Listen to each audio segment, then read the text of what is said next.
He was supposed to get married in 2 days, but life had other plans.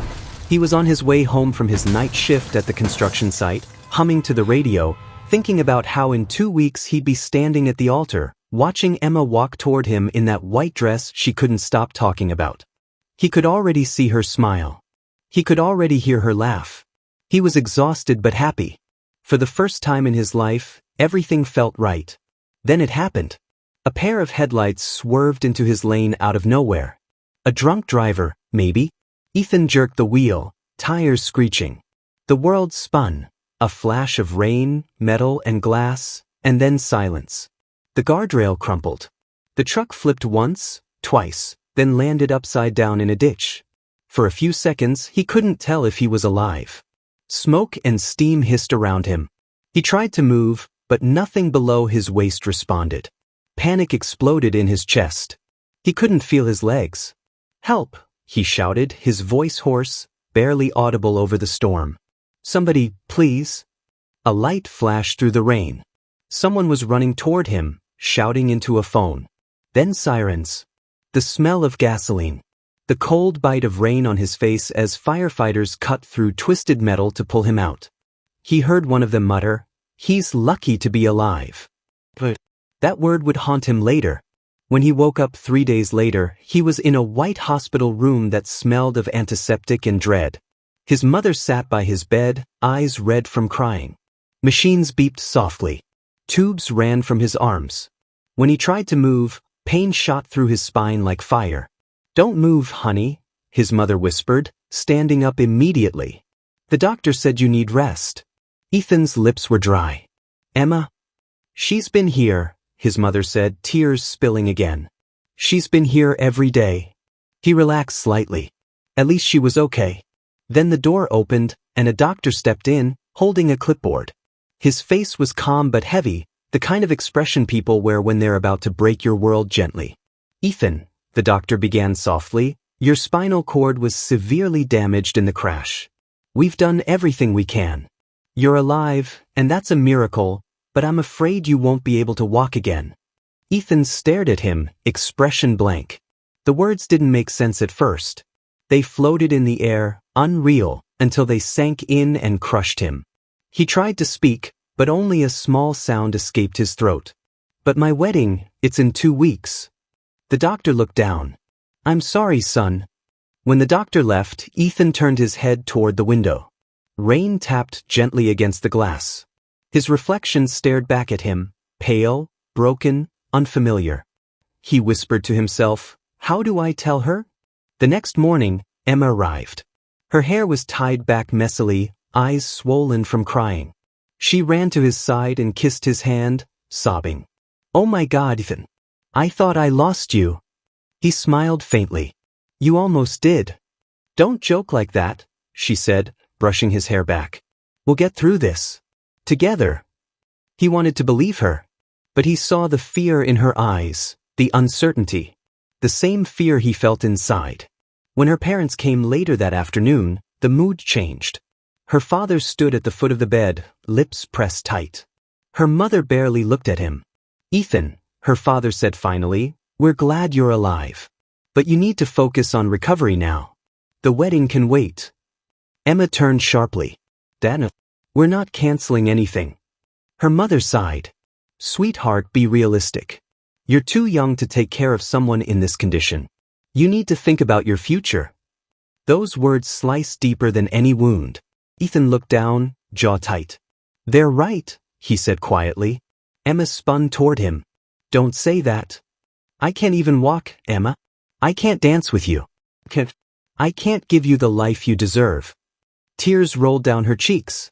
"I don't care about that. I love you." He smiled weakly. "Love doesn't fix everything." She stayed by his side every day for the next few weeks. She fed him, read to him, made him laugh when she could. But each visit felt heavier. He saw the exhaustion in her face, the weight of what her family had planted in her heart. One night, he caught her staring blankly at the floor. "You're thinking about leaving," he said quietly. Her eyes widened. "No. Don't lie to me, Em." She started to cry. "I don't know what to do, Ethan. I love you, but I'm scared. He nodded slowly, staring at the ceiling. Then go. Don't say that. Go before you start to resent me. Before this chair becomes a cage for both of us. She shook her head, sobbing. I can't just walk away. Yes, you can, he whispered. And I'll understand. She left that night, and for the first time since the crash, Ethan cried, not from pain, but from loss. The days that followed were long and cruel. Physical therapy was hell. Every movement burned. He stared at his legs, willing them to move, hating them for their silence. The hospital became a prison. He thought about ending it more than once. But his mother wouldn't let him fall apart. She came every morning with a smile, pretending she didn't cry in the car. You still have your mind, she told him. And that's worth something. He didn't believe her. Not yet. But those words planted a seed. After months of rehab, Ethan moved into a small apartment. He couldn't go back to construction, but he refused to sit and rot. He got a cheap laptop through a charity program and started learning coding online. It gave him purpose, something to focus on besides the pain. At first, he was terrible, but he kept at it hour after hour, failing, retrying, learning. He took freelance jobs that barely paid anything. Then one day, his small automation script saved a client thousands of dollars. The man was so impressed, he hired Ethan full-time. It was the first time Ethan had felt useful since the crash. He worked nights, weekends, holidays, anything to keep his mind busy. Slowly, his skills grew. Within a few years, he launched his own software startup from that same small apartment. He called it LinkSpace, a platform to help remote teams work better together. He built it from his bed, literally. And somehow it worked. The company exploded. Investors called. Interviews poured in. Overnight, Ethan became a tech sensation, the man who built an empire without leaving his wheelchair. But he never forgot the silence after Emma left. He never forgot how it felt when the people he loved most looked at him like he was broken. He wasn't angry anymore, just changed. One rainy afternoon, as he sat by the window of his new penthouse apartment overlooking New York City, an email popped up. The sender's name froze him. He opened it with trembling hands. Hi, Ethan. I saw your article. I don't know if you'll read this, but I'm proud of you. You always said pain could be turned into purpose. You were right. I'm sorry for leaving. I was scared. I hope you're happy. You deserve it. He stared at the screen for a long time. He didn't know whether to smile or cry. He didn't reply. Not yet. Weeks later, he was invited to speak at a major tech conference in New York. He almost said no, he hated being seen. But his assistant, Carla, insisted. People need to hear your story, she said. So he went. As he rolled onto the stage, the crowd erupted. Hundreds of faces watched as he spoke about resilience, failure, and the power of not giving up. His voice trembled at first, then steadied. By the end, people were on their feet.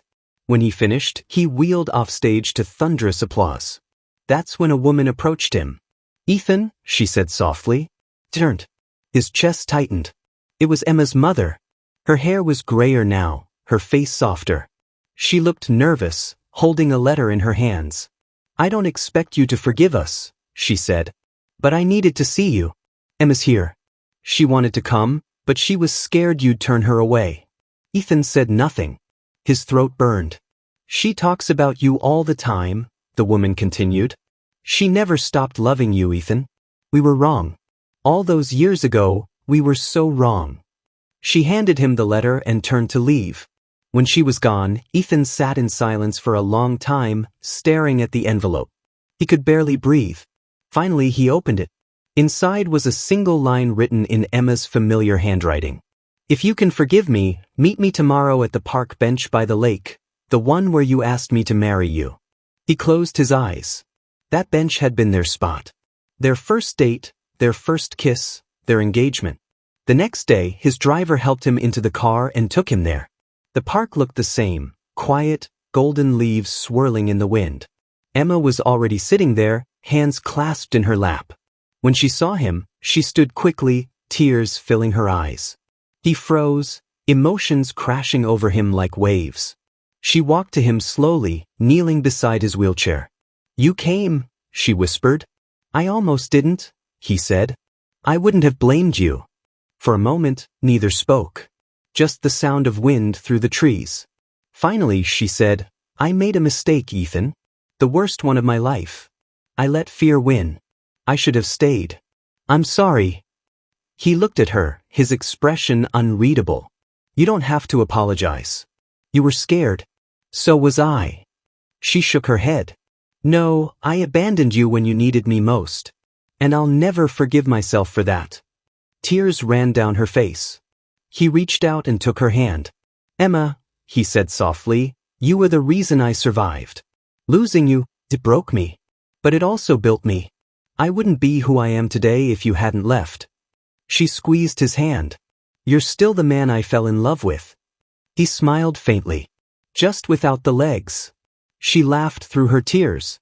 "I don't care about that. I never did." They sat there for hours, talking about everything and nothing. The years apart melted away. When she finally asked, "Can I see you again?" he didn't hesitate. "Yeah," he said. "I'd like that." As they watched the sun dip below the horizon, Ethan realized something. Pain changes people, but it also reveals who truly loves you. And sometimes, if you're lucky, love finds its way back. Stronger, wiser, and unbreakable. He was crippled before his wedding. But now, years later, he understood. You can lose everything and still build a life worth living. You can be broken and still become whole. Because strength isn't walking down an aisle. It's standing tall in your heart, no matter how hard life knocks you down. It was the morning after the park. Ethan hadn't slept. He kept replaying her face, the way her hair trembled in the wind, the way she'd whispered, "You came." For the first time in years, he felt something close to peace, but it was tangled with fear. What if this new beginning broke him again? When the doorbell rang at noon, he already knew it was her. Emma stood there holding 2 cups of coffee and wearing the same nervous smile he remembered from their first date. "I brought the good kind," she said. "With extra sugar. You used to steal mine, remember?" He laughed. It felt strange on his tongue. "I remember." They sat in the sun-filled living room, talking like people who had been frozen in time. She told him about her job as a children's art teacher, how she'd stayed single all these years. He told her about the company, the people who worked for him, the nights he still woke up sweating from phantom pain. "I never stopped following your story," she admitted. "Every interview, every article. I'd watch them in secret. My mother used to say, 'He doesn't need our pity,' and I'd tell her, 'He doesn't need anything, he's stronger than all of us.'" He smiled sadly. "Your mother said that? She's changed. We all have." He wasn't sure he believed that yet, but he wanted to. That weekend, Emma invited him to dinner with her family, an apology dinner, she called it. Ethan almost said no. But part of him wanted to close that old wound properly, once and for all. The restaurant was small, candlelit, too elegant for his liking. When he rolled through the door, every conversation seemed to hush for half a heartbeat. Then her father stood, awkwardly, and offered his hand. "Ethan," he said, voice tight, "thank you for coming." Ethan shook it. "Thank you for inviting me." They all sat. Her mother was quieter than he remembered, her hands trembling slightly as she poured wine. After a long silence, she said, "Ethan, we owe you an apology, one we should have given years ago." He looked at her. "You don't owe me anything." "Yes, we do," she said. "We were cruel. We judged your worth by what you could do, not who you are. We taught our daughter to run when she should have stayed. That's on us." For a moment, no one breathed. Then Emma reached for his hand under the table. "I forgave you a long time ago," Ethan said quietly. "Holding on only hurts." Her father nodded, eyes wet. "You turned pain into something good. You built something from nothing. That's what real strength looks like." The rest of the dinner was lighter. They laughed, shared old stories. For the first time, Ethan didn't feel like the crippled man they pitied. He felt like family. After dinner, as they said their goodbyes, Emma's mother hugged him tightly and whispered, "Thank you for not giving up on life." He smiled. "Thank you for letting me back into it." For a while, everything felt right. Too right. 2 weeks later, the first twist came. Ethan's assistant, Carla, burst into his office pale as chalk. "Ethan, we've got a problem," she said. "Our servers have been hacked. Someone's leaking client data, and it looks internal." His stomach dropped. LinkSpace was his life's work. How bad? Bad. The press already caught wind. Hours later, his phone exploded with calls. Investors demanded answers. Reporters camped outside his building. Within a day, the company's stock plunged. Then an anonymous email arrived. "You took everything from me. Now I'll take what's left of you." Ethan froze. The sender's name, Jason Moore, an ex-partner he'd fired 3 years ago for stealing code. Jason had vanished after that, promising revenge. When Ethan showed Emma, she gripped his hand. "We'll get through this. You always do." He wanted to believe her, but he could feel the old fear crawling back. The fear of losing everything again. The next night, while trying to manage the crisis from his apartment, Ethan suddenly felt dizzy. His vision blurred, hands shaking uncontrollably. Carla called an ambulance. At the hospital, doctors found a blood clot near his spine, another complication from the old injury. Surgery was risky, but without it he could lose what little sensation he had left, or worse. Lying in that hospital bed, staring at the same kind of ceiling he'd once hated, Ethan felt the weight of déjà vu. Only this time, Emma was there, holding his hand. "You're not doing this alone again," she whispered. He looked at her, voice barely audible. "If I don't make it?" "Don't you dare," she cut in, eyes blazing. "You'll make it. You have to." He smiled faintly. "You sound like me 5 years ago." The surgery took 6 hours. When he woke, his body was weak, but he was alive. Emma was still there, asleep in a chair beside him, fingers intertwined with his. He whispered, "You stayed." Her eyes fluttered open. Always. For a few blissful days, it seemed like he'd beaten fate twice. Then the second twist hit. While Ethan was still recovering, the police contacted him. They traced the hack to a remote server rented under his name. Evidence, bank transfers, emails, everything pointed directly to him. He was being accused of sabotaging his own company for insurance fraud. It was absurd, but the documents looked real. Jason had set him up perfectly. Within hours, news headlines screamed, "Tech founder behind viral startup under investigation for fraud." Emma read the article, her face pale. "This isn't true," she said. "Of course it's not," Ethan replied. "But the world loves a scandal more than a miracle." His phone rang nonstop, investors cutting ties, board members panicking. Overnight, the company he'd built from his bed began collapsing. As his world burned again, Ethan sat quietly, almost numb. "Maybe this is the price of getting everything back," he murmured. Emma knelt beside his chair. "No. This isn't the end. We'll prove it." But the evidence was airtight, and Jason had vanished again. A week later, Ethan received a letter with no return address. Inside was a USB drive and a note. "If you want the truth, plug it in. But be ready to lose what's left." He stared at it for a long time, heart pounding. Emma begged him to take it to the police instead, but something in him needed to know. He plugged it into his laptop. Video files loaded, recordings from years ago, back when he'd started LinkSpace. One of them showed Jason meeting with Emma's father.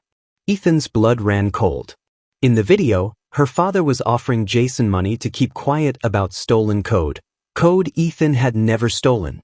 The realization hit him like another crash. The betrayal hadn't come from Jason alone.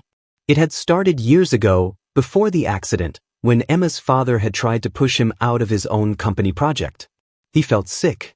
If you are new to our stories, subscribe to join the Whisper House family. Emma returned to the room, saw his face, and froze. "What's wrong?" He turned the laptop toward her. She watched the video, color draining from her cheeks. No, he wouldn't." "He did," Ethan said softly. "Your father was behind everything. The crash, the breakup, the company, he wanted me gone." Tears filled her eyes. "He told me you'd never make it. He said you'd ruin my life if I stayed." Ethan looked away. He almost got his wish. Emma fell to her knees beside him. "Ethan, I didn't know. Please believe me." He closed the laptop slowly. "I believe you. But I don't know if I can forgive him." That night, he couldn't sleep. Memories blurred. The accident, the years alone, the success, the second fall. Everything led back to one truth. He'd been fighting ghosts he didn't even know existed. At dawn, Emma called her father. He came to the hospital, eyes red, guilt carved into every line of his face. "I did it," he confessed quietly. "I paid Jason to keep quiet. I thought I was protecting my daughter from a future I didn't understand. I didn't mean for it to go this far." Ethan listened, silent. Finally he said, "You destroyed both our lives trying to protect her. Was it worth it?" Her father's voice broke. "No. It was never worth it." He left the room trembling. Emma sat beside Ethan, whispering through tears, "What do we do now?" Ethan looked out the window. The city was waking up, the sky pale gold. "We rebuild," he said. "Again." But as the light filled the room, his monitor beeped irregularly. His body convulsed once, then went still. "Ethan!" Emma screamed, pressing the call button. Nurses rushed in, alarms shrieking. The last thing he saw before the darkness closed in was her face, terrified, desperate, pleading with the universe not to take him again. And then everything went black. The hospital room was chaos. "Clear," a nurse shouted. The defibrillator paddles cracked against Ethan's chest. His body jerked. Twice. Emma stood frozen against the wall, tears streaming down her face. She couldn't breathe. The world had gone quiet, like every sound had been sucked out of the room except for the flat, haunting tone of the heart monitor. "Please," she whispered. Then, faintly, beep, beep, beep. A weak rhythm flickered back to life. Doctors exhaled in relief. Emma collapsed into a chair, shaking, her sobs filling the sterile room. Ethan was alive, but barely. He slipped into a coma, machines breathing for him, his face still as marble. For the next 3 days, Emma never left. She read aloud to him, played the songs they used to dance to, whispered the stories they never got to finish. The doctors said, "He might not wake up." But Emma said, "He will. He's come back from worse." Meanwhile, news of his supposed fraud kept spreading online. Comment sections turned brutal. Faking disability for sympathy? One headline mocked. People who once called him a hero now called him a conman. Emma watched helplessly as the internet tore him apart. The only person who could clear his name was in a coma, and the man who could have helped, her father, was drowning in guilt and silence. On the 4th night, unable to take it anymore, Emma confronted him. She found him sitting alone on his porch, head in his hands. "You have to tell the truth," she said. "All of it." He looked up, eyes hollow. "It won't change anything." "It'll change everything," she shot back. "You think this is about reputation? Ethan's in there fighting for his life while the world spits on his name. You can't let that be how his story ends." Her father looked at her for a long time, then nodded. "You're right. It's time." The next morning, he called a press conference. Cameras flashed as the old man stepped up to the microphone. "My name is Robert Lawson," he began, voice trembling. "Years ago, I interfered with a young man's life out of arrogance and fear. I paid his partner to discredit him, and that act led to a chain of events that nearly destroyed him. That man's name is Ethan Cole. He is innocent." The crowd erupted in whispers. Reporters shouted questions. Robert continued, "I owe him my public apology, and the world owes him its respect." Within hours, the story exploded. Truth revealed, Texio framed by former partner and ex-fiancé's father. Public opinion flipped almost overnight. People flooded social media with #ForgiveEthan and #EthanStrong. Emma sat in Ethan's room, reading the headlines aloud. "You hear that, Ethan? They finally know the truth." For a moment, she swore she saw his fingers twitch. 2 weeks passed. Then, one morning as sunlight spilled through the blinds, a faint sound broke the hum of machines. "Ma." Her heart stopped. She looked up. His lips were moving. "Ethan," she whispered, rushing to his side. "I'm here." He blinked slowly, eyes heavy with confusion. Am I alive? She laughed through her tears. Barely. But you scared the life out of me. He tried to smile. Guess I'm good at that. She took his hand and pressed it to her cheek. You missed a lot. You're innocent now. My father confessed. He closed his eyes, breathing deeply. Good. Maybe now I can finally rest. Rest? She said softly. No, Ethan. You've got a second chance. Recovery was slow. The doctors warned he might never regain enough strength to leave the hospital permanently, but Ethan was stubborn. He started physical therapy again. Small movements, small victories. Every day, Emma cheered him on. Every night, she fell asleep beside his bed. During one therapy session, he told her, "Funny thing about being trapped in your body. You start realizing how much of life is about gratitude, not success." She smiled. That sounds like something you'd say on one of those motivational podcasts. Maybe I'll start one, he joked weakly. Call the guy who refused to stay down. People would listen, she said. They already do. One afternoon, months later, Ethan received a visitor. A man in a crisp suit, an investor he'd never met, handed him a folder. We saw how you handled the scandal, the man said. Integrity like that can't be faked. We'd like to fund your next project. Ethan blinked. My next project? Just whatever you want to build, with full creative control. It was surreal. He'd gone from being ruined to being offered millions, and all while still confined to a bed. But this time, he didn't say yes immediately. He looked at Emma. What if I just live for once? Not to prove anything. Not to fight. Just live. She smiled. Then that's what we'll do. By summer, Ethan had moved into a specially designed home overlooking the ocean. He spent most of his time near the window, sketching new ideas, writing, living quietly. Emma was always nearby, laughing, painting, humming. Sometimes, people would visit. Journalists, students, strangers who wanted to thank him for inspiring them. He'd smile and tell them, "Don't let pain make you bitter. Let it make you better." Life wasn't easy. His body still betrayed him often, and there were nights when pain kept him awake. But for the first time, he wasn't afraid of being broken. He'd learned that being broken didn't mean being finished. One evening, while watching the sunset, Emma whispered, "Do you ever wish things had gone differently?" Ethan looked at her for a long time. "If they had, you wouldn't be here now." She smiled, eyes wet. "You're right." He added quietly, "Maybe the fall wasn't the end. Maybe it was the only way I'd ever learn what love really means." She leaned her head on his shoulder. "You think you'll ever walk again?" "Maybe," he said. "But even if I don't, I already stood taller than I ever did before." The story might have ended there, but fate wasn't done with him yet. 6 months later, Ethan received a letter. No return address, just a simple note inside.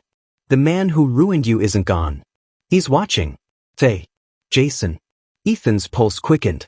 The ghost from his past wasn't finished. He turned to Emma, face pale. "It's starting again." The letter shook in Ethan's hand. His eyes traced the jagged handwriting again and again. "The man who ruined you isn't gone. He's watching. Jason." The name alone felt like a ghost clawing its way out of the past. Emma saw the color drain from Ethan's face. "What's wrong?" He handed her the note. Her brow furrowed as she read it, then she looked up, trembling. "You think it's real?" Ethan nodded slowly. Jason always liked his drama. If he's reaching out now, he wants a reaction. That night, Ethan couldn't sleep.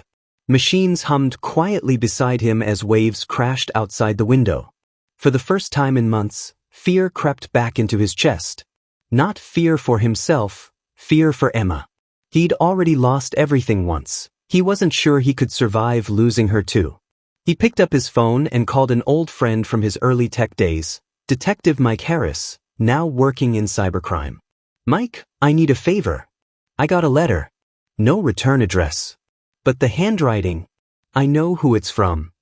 "Still Jason?" Mike asked. "Yeah." "Send me a photo. I'll trace it." By morning, Mike had news. Letter was dropped in a mailbox near Denver.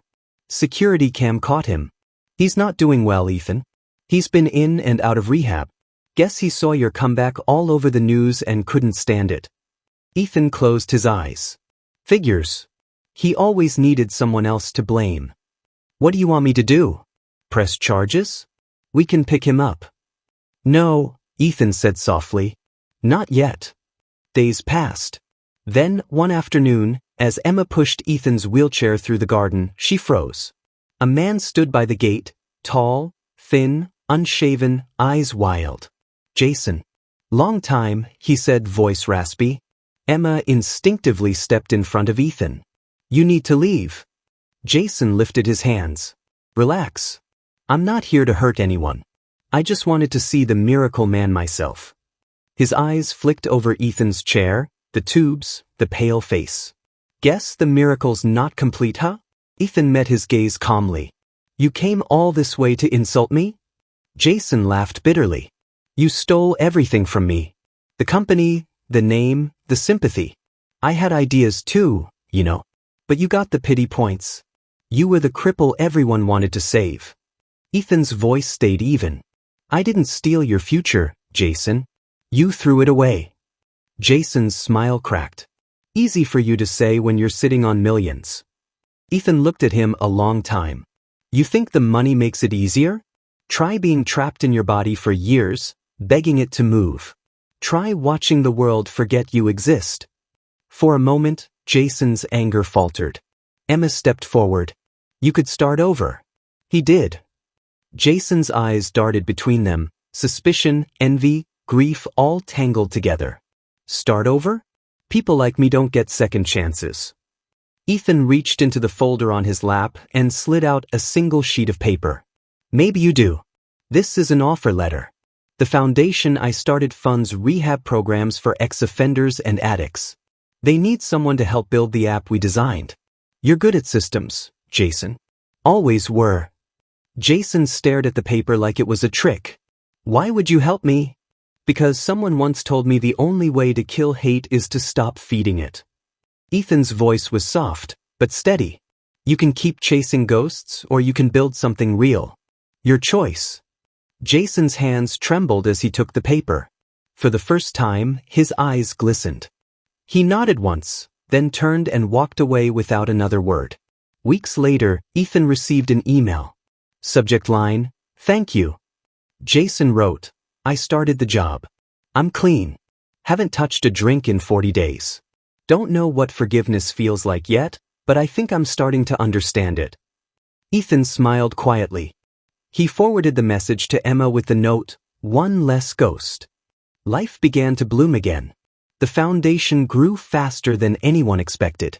Reporters called it the Cole Initiative, a network connecting disabled veterans, trauma survivors, and recovering addicts with remote tech jobs. For once, Ethan didn't chase headlines. They came to him naturally. One evening, during a televised interview, the host asked, if you could send one message to the world, what would it be? Ethan looked into the camera and said, don't waste your pain. It can build you or break you. Your choice decides which. The clip went viral overnight. Millions of comments poured in. People shared their own stories of loss, recovery, and redemption. Some wrote that they finally forgave someone after years of bitterness. Others said they started therapy because of Ethan's words. He never called himself a hero. He just kept working one line of code at a time, one person at a time. By winter, his health began to decline again. Quietly, steadily. Doctors warned that his heart was growing weaker, but Ethan refused to be hospitalized. He wanted his final days at home, surrounded by the ocean and the people he loved. Emma knew what was happening even when he didn't say it. She spent every night reading to him, the same way she had in the hospital years before. Sometimes she caught him smiling faintly, as if he were already seeing something beyond her. One night, as rain tapped softly against the windows, he said, Emma, if I go before you, promise me something. Don't talk like that, she whispered. Promise me, he insisted gently. Keep the foundation running. Don't let my story be about a man who couldn't walk. Let it be about the people who learned to stand again. Tears rolled down her cheeks, but she nodded. I promise. He smiled. Then I can rest easy, The next morning, the house was quiet. The waves rolled in slow and silver beneath the dawn. Emma walked into the bedroom and found him lying peacefully, eyes closed, hands folded over his chest, the faintest smile still on his face. She sat beside him and whispered, "You kept your promise, Ethan. Now I'll keep mine." Months later, the Cole Initiative became one of the largest social tech foundations in America. Jason, now a senior developer, spoke publicly about his redemption story. Emma continued to run the program, her speeches often ending with Ethan's favorite line, "Don't let pain make you bitter. Let it make you better." His old videos, podcasts, and interviews flooded the internet again, inspiring millions all over the world. Years passed. On the anniversary of his passing, Emma returned to the ocean house. She sat in his old chair, watching the sunset paint the water gold. A soft breeze brushed her cheek, and she could almost hear his voice. Maybe the fall wasn't the end. Maybe it was the beginning. She smiled through her tears. "You were right, Ethan. You always were." And that was the story of Ethan Cole, the man who lost everything before his wedding, only to discover that real wealth isn't counted in dollars or steps, but in the lives you touch and the love you leave behind. Because sometimes, the people who seem the most broken are the ones who teach the world how to heal. Please subscribe and turn on the bell so that you will get notified when a new story drops tomorrow.